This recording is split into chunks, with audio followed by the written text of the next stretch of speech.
बाप बेटे की रुलाने वाली कहानी।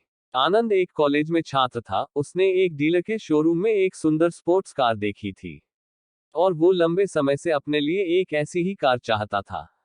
आनंद जानता था कि उसके माता पिता इसे खरीदने के लिए सक्षम है, इसलिए उसने उन्हें बताया कि उसे ये कार अपने ग्रेजुएशन कंप्लीट होने पर गिफ्ट के रूप में दे।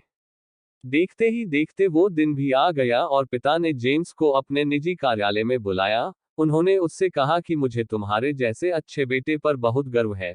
उन्होंने उसे बताया कि वह उससे कितना प्यार करता है और उसे एक प्यारा रैपर से लिपटा हुआ उपहार दिया। आनंद उस छोटे से गिफ्ट के डब्बे को देख निराशा महसूस करने लगा, लेकिन वह जानने के लिए उत्सुक था कि ऐसा क्या था उस बॉक्स में, इसलिए उसने बॉक्स तुरंत खोला और उसमें एक लाल कपड़े से लिपटी भगवत गीता देखी।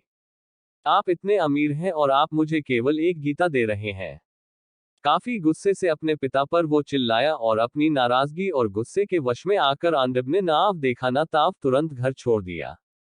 काफी साल बीत गए। आनंद अब एक सफल व्यवसाय बन गया था। वह अपने जीवन में खुश था। उसकी शादी हो चुकी थी और उसके 2 बच्चे थे। उनका परिवार एक सुंदर घर में रहता था, लेकिन उसके पिता के साथ टूटे रिश्तों के कारण उसकी आत्मा अभी भी आहत थी। आनंद अपने पिता का घर छोड़ने के बाद कभी उनसे नहीं मिला था।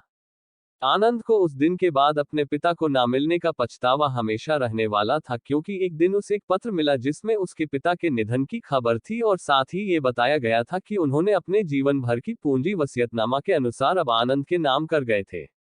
अपने पिता की सारी संपत्ति विरासत में मिली। तब आनंद अपने पिता के घर पहुंचा और कुछ महत्वपूर्ण कागज की तलाश करने लगा और गलती से उसे वही भगवत गीता का उपहार लिपटा हुआ मिला, जिसे देख उसे फिर उसी उदासी का एहसास हुआ।